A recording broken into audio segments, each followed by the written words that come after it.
Good morning and welcome to Farm Factor. I'm your host, Jamie Bloom. Today, Kyle Bauer is at the K-State Extension Field Day in Dickinson County, learning one way to supply water to livestock pastures without a nearby water source. First, he visits with Carl Garten, who is developing a solar pump and tire tank watering project. Then with K-State's Herschel George, a watershed specialist. Next is this week's Kansas Soybean update, and then Kyle's back with Herschel George. We'll finish today with Ken Bowell with the NRCS. It's all coming up on Farm Factor. Stay tuned.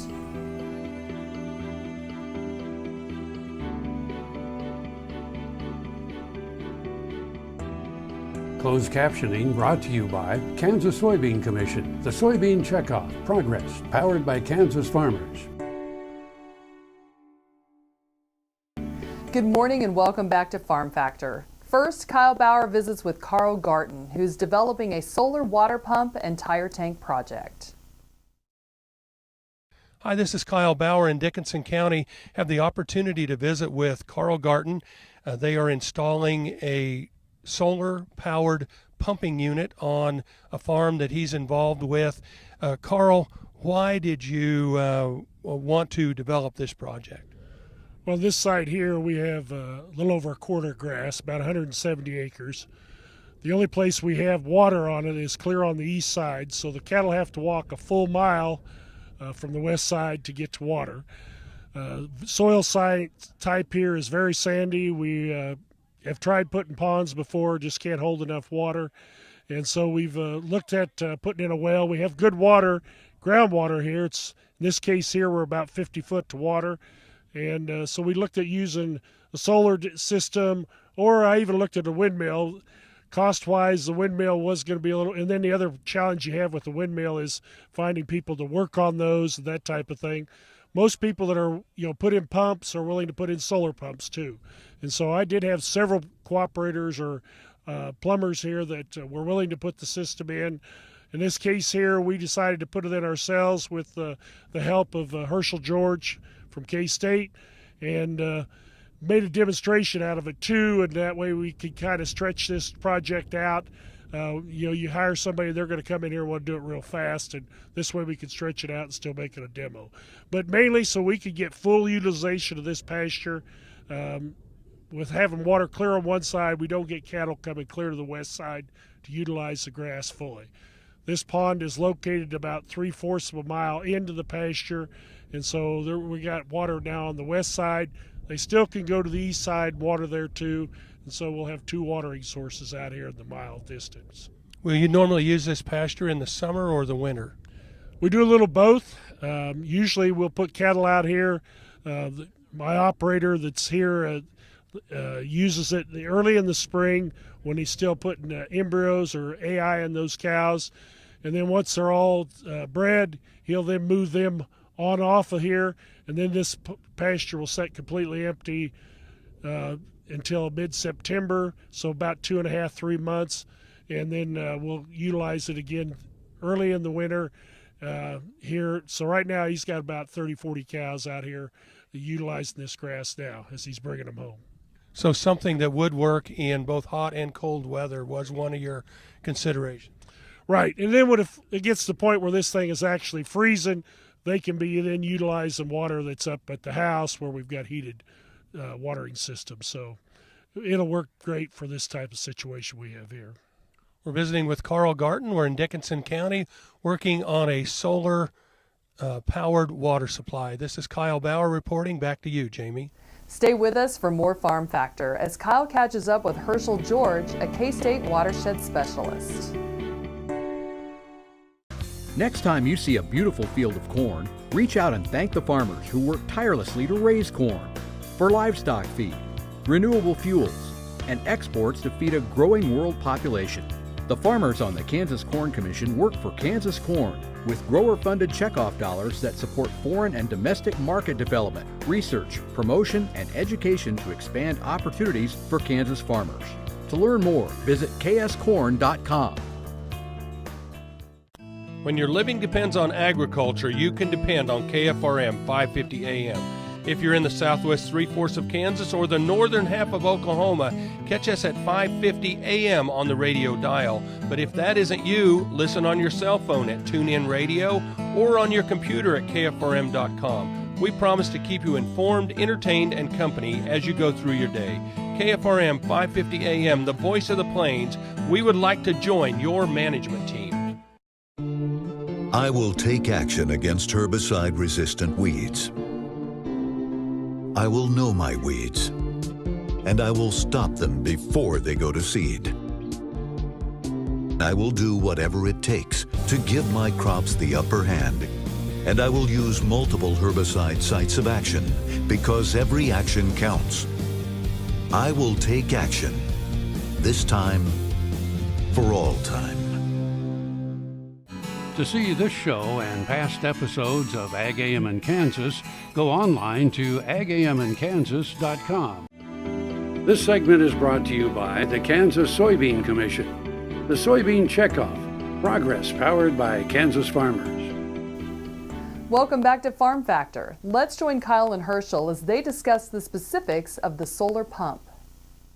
Have the opportunity to visit with Herschel George as we're installing this solar pump and tank out here. Herschel has been, I'll say, the not necessarily supervisor, because we saw pictures of you doing everything, but you have pretty much supervised the entire project on how it's done. It looks like to me you've done a number of these.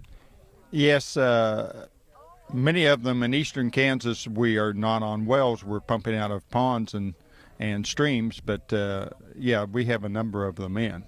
Now tell me about the pump selection and what we're seeing in the background on the solar array. The number one things that we have to look at is how much volume we need, depending upon the number of cows and the size of tank we're using. The other thing is, for selecting the pump, we need to know how deep the water is. In this case, we were talking about water that was at 55 feet, I believe was the measurement we had. And you have to know that it's going to pump that 55 feet from the water surface in the well up to the top, and then calculate how many gallons a minute we'll have. Our goal here was to pump 3 gallons a minute to 4 gallons a minute, and the pump is rated at about 4.5 gallons a minute. So I think we'll be okay here. We had almost the perfect day for a demonstration in that we had partly cloudy. It was amazing how the pump varied with whether the sun came out or not. I'd like to demonstrate it on a day that is cloudy because people get to see the opportunity from full sun, which it pumps good stream. Everybody thinks it is going to pump a good stream. But then when it goes behind a cloud, we get that reduced stream. I've always told people that you need enough sun that you can see your own shadow. And when we can see our own shadow, in this case, it's just about right. You get a real good flow then. But before you have any shadow, you may or may not be getting any pumping of water to the surface. Now, in this particular case, the well already existed, but otherwise, when you start getting involved with the installation, you have to start with a well and then do everything after that point. I start with the water supply. And like I said, many of them in eastern Kansas were pumping out of hand-dug wells, which may only be 20 to 30 feet deep. Here we've got a drilled well, and sometimes we even go to wells in special areas that may be 200 to 300 feet deep. And those require a little different pump system and a different selection process. It all comes back then to how many watts of panel we need on top. You figure out how much work you got to do, and then you figure the wattage that you need up there on top.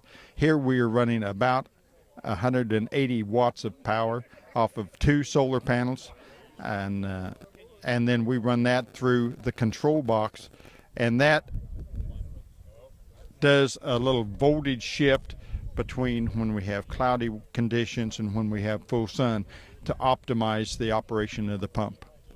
When we come back, we'll be looking at the water storage and talk more with Herschel after that. Back to you, Jamie. Folks, it's time to grab a cup of coffee, but don't go far away. Next is this week's Kansas Soybean Update. Kansas Farm Bureau, the voice of agriculture, represents grassroots agriculture. The state's largest and most powerful farm organization stands up for its members through leadership development, agriculture education, legal defense, environmental advocacy, farm safety, and risk management. Members also enjoy money-saving benefits. To join our organization today or to learn more, go to www.kfb.org or find us on Facebook and Twitter. Welcome back to Farm Factor and the Kansas Soybean Update. This is the Kansas Soybean Update. It's brought to you by the Kansas Soybean Commission. The Soybean Checkoff, progress powered by Kansas farmers. Donnell Rehagen, the Chief Operating Officer of the National Biodiesel Board, is joining us. And Donnell, during the month of June, MBB launched a promotional media campaign for the 5th straight year. So tell us more about the More is Less campaign. The More or Less is our campaign theme this year.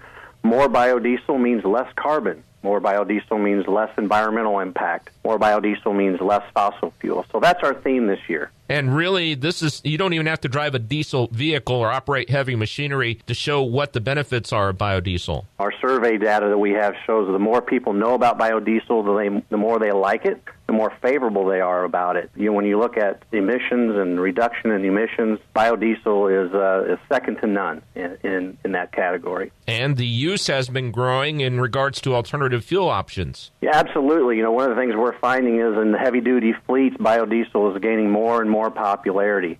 In fact, it's the number one fuel of interest among heavy-duty fleets. It's where fleet managers are looking in the future for greening their fleet. So in this campaign, the More is Less campaign, what are some of the highlights of this campaign that we're going to be seeing? Well, you're going to be hearing about some of the fleets that we have out there that are using biodiesel and what their impacts are and what they're seeing in their areas. The city of New York is a classic example of a city that's really dedicated itself to biodiesel, which is a Midwest agriculture product. So we love that kind of thing. And in regards to this campaign, there's also a new website with this as well. There is. It's actually the same familiar address, but a new website, americasadvancedbiofuel.com. And there's a test on there, a fun quiz that you can take too? There is. It's always about fun and learning, and so we're going to give all the visitors to that website a chance to take a quiz and learn a little bit more about biodiesel. New York City is one of the cities that have really used the biodiesel, but really other major metro areas are the same, and I know one of the other ones would be Phoenix. Biodiesel, for those, it's not a new product, of course, but for some areas of the country, it is a little bit newer, and so we find it's catching on in lots of municipalities who are looking, again, to kind of clean up the air, green their fleet, and do the right thing for the country. And once again, Donnell, if people want more information, a lot of great information, too, what's that website? americasadvancedbiofuel.com. Donnell Rehagen, National Biodiesel Board's Chief Operating Officer, is joining us on the Kansas Soybean Update. It's brought to you by the Kansas Soybean Commission. The Soybean Checkoff, progress powered by Kansas farmers. Learn more at kansassoybeans.org. For Kansas Soybeans, I'm Greg Akagi. Hope you enjoyed this week's Kansas Soybean Update. Stay tuned for more from Kyle and Herschel coming up next.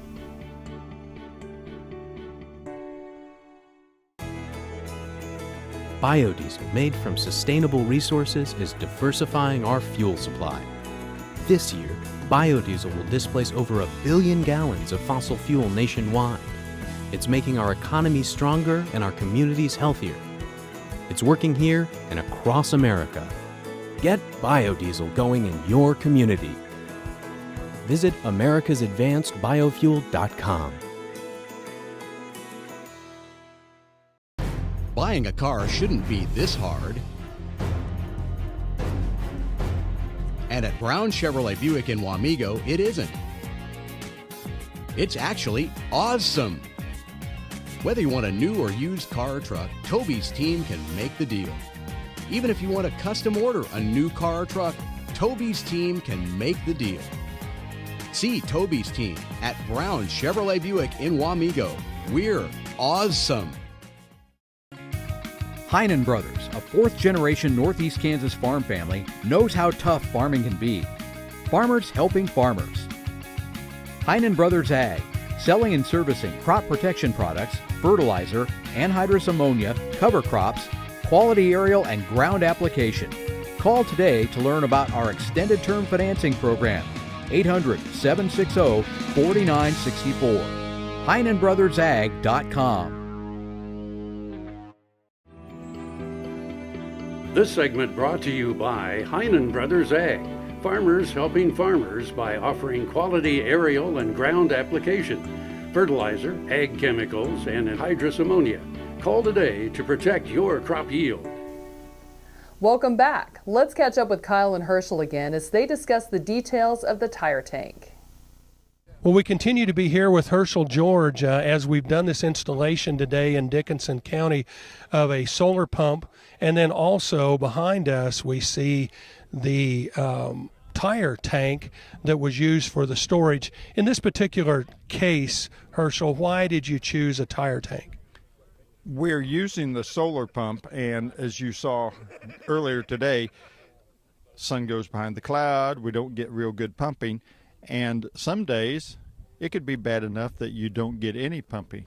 And so we need some storage for these cattle that might come by here and drink 2, 3, 4 times a day.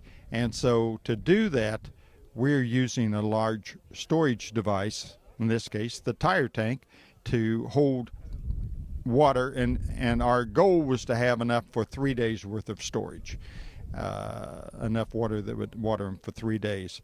And that way, if the solar pump is working even halfway, it'll more than take care of enough water for the cattle. Well, and as we installed this tank, it wasn't just about the tank, the location of the tank, and prepping the ground around it was part of what you did as well. After they decided where they wanted to tank, we needed to do a good job of leveling. The larger the tank, the more important it is to get that level. In this case, it was about an 11-foot diameter tire, and so just a little bubble off will be an inch off when you get 11 feet away. And so we had to be real careful. This tank is, it's off by maybe 1/4 of an inch or maybe a 1/2 inch. Now, the prepping the ground around it afterwards so the cattle have a good place to stand? We put a geotextile fabric, and that's a piece of material that goes down between the soil and the rock. And what that does is prevent the rock from smashing down through and getting mixed with the mud, or the mud coming up through our rock.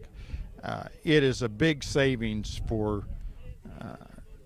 rock over the next life of this project.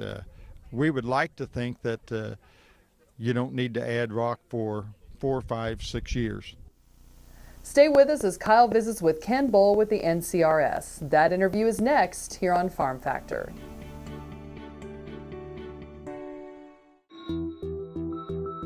Hello, I'm Dr. Frank Lyons from Kansas Regenerative Medicine Center here in Manhattan, Kansas.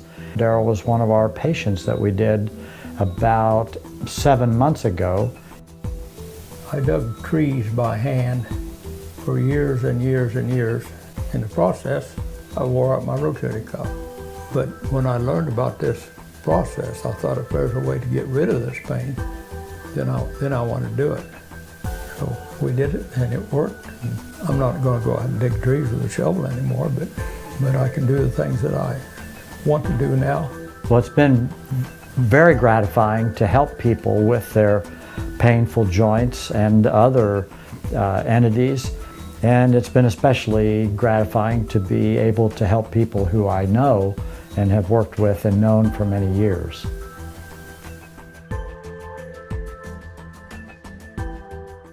Soil is the life of a farm, and for 25 years, SureCrop Liquid Crop Nutrition has helped growers produce abundant quality crops while preserving and improving the soils they steward. SureCrop offers complete soil and plant analysis with cropping recommendations, delivery direct to your on-farm storage, and quality crop nutrition custom blended for your field. Choose SureCrop for the assurance of excellence for your soil. Call today or visit their website for more information.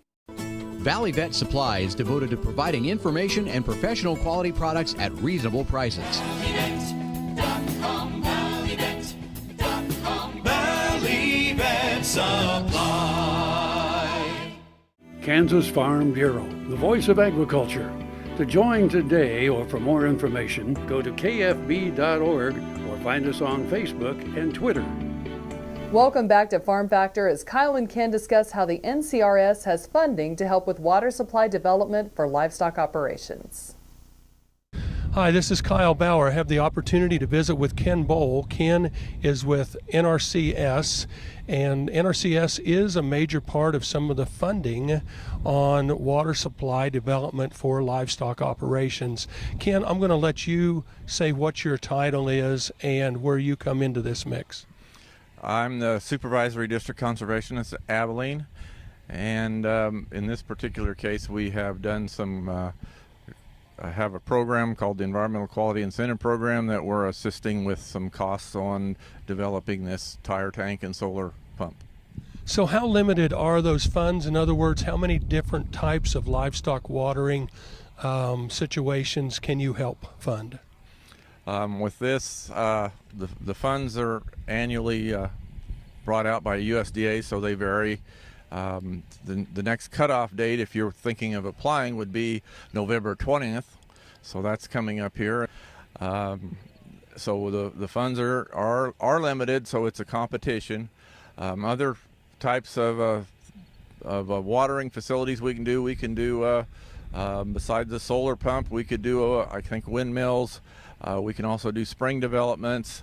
If you have are needing additional watering supplies to get better grazing in your pasture, we could do, if you had the pump already, and we could do a pipeline, a half-mile pipeline, quarter-mile pipeline to also to another tank to help your grazing distribution.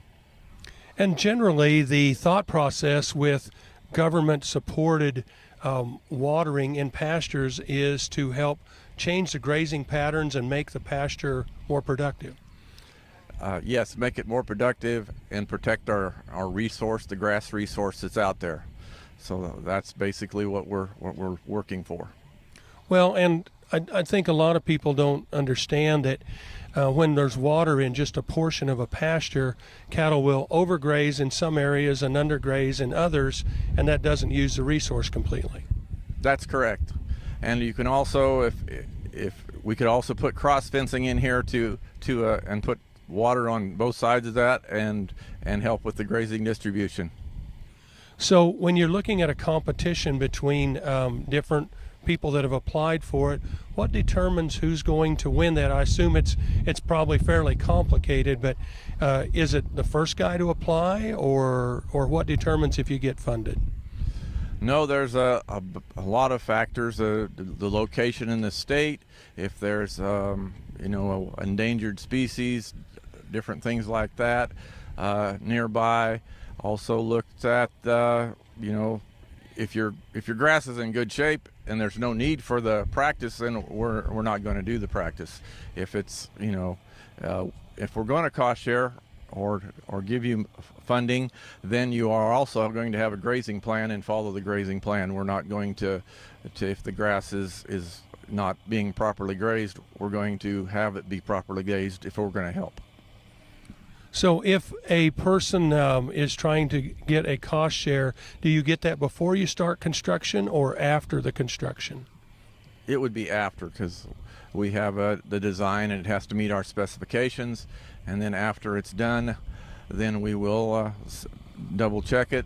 And in case of a tire tank, we're going to measure how many gallons and pay per gallon. So until we have it in the ground and know how big the tank is, we don't know what the cost share or what the payment rate will be.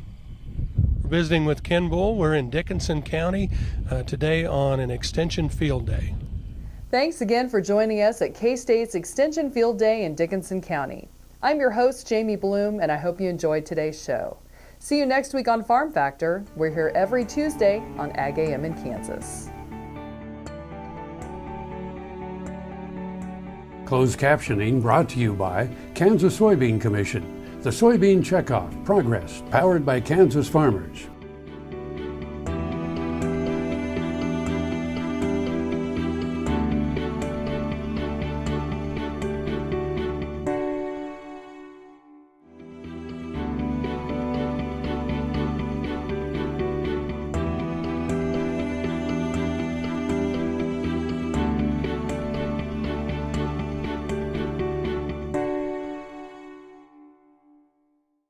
To see this show and past episodes of Ag AM in Kansas, go online to agaminkansas.com.